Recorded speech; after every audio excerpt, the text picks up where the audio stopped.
ወደ ኢትዮጵያ ጉዞ አዶናይን ይዞ ቢለው ጥሩ ነው ለኔ እኔ ደስ ይለኛል እንደሱ አይነት ስም ካዘጋጆቹም ጋር ከምኖቹም ጋር ተነጋግረናል ይሄ ነገር ቀየር ርዕሱን የማስቀየርም እንትን ስልጣን የለንም አይ እንደው ባይሆን ጥሩ ነው ከሌሎችም ሰዎች ጋር ተነጋገር እንደውሉ እንደዚህ ሳርሽ እንደዚህ አይተን ምናምን አረብ ይነገረው ምናምን አሉ ስማቸውን እዚህ መጥራት ማያስፈልግ እና ተነገረው ቀየረ እንደገና ደግሞ ለምን እንደቀየረው ደግሞ በማይታወቅ ሁኔታ ድጋሚ ደግሞ እንደገና ወደዚህ መስመር መጣና ይሄ ብዙ ነው የልጁ እንትን አለ አሁን ምንድነው እሱ የገለጸበት መንገድና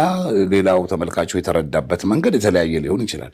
ብዙ ጊዜም እንደሚለው ደጋግሞም እንደሚናገረው እንዲህ ማለቴ ጠንክሩ ጎብዙ ለወሬ ለይሉኝታ ለምናምን እንትን አትበሉ ምናምን ነው የሚለው ይሄ መንገዱ ነው እና ይሄ ደግሞ ህዝቡና ጀነሬሽኑ ወጣቱ ምናምን ተከትሎ እንዴት እንደሚያብድ አይታል ልጁም ሲሸለም ነበር እኔ ነበርኩ ሸለም ሶስቱንም የቲክቶክ አዋርድ ሸላሚ እኔ ነኝ አሁን ስሜት ነው ትልልቁን አዋርድ የትም ሊሆን ይችላል እሱ ችግር የለውም እንግዲህ እሱ ነገ ተነገ ቃሉን መጠቀም ያልፈለከው ምናልባት እሱ ላይ የመጣ እስርም እንደው እንዳያዘነብል ነው አይ እኔ ብዙ ፈቃደኛም ስላልሆንኩ ነው እኛም በግልም ነግረነዋል ከዛ በኋላ እንዴት ተሳስቶ ደግሞ እንደገና ትንሽ ከፍ አድርጎ እንደተናገረው አላውቅም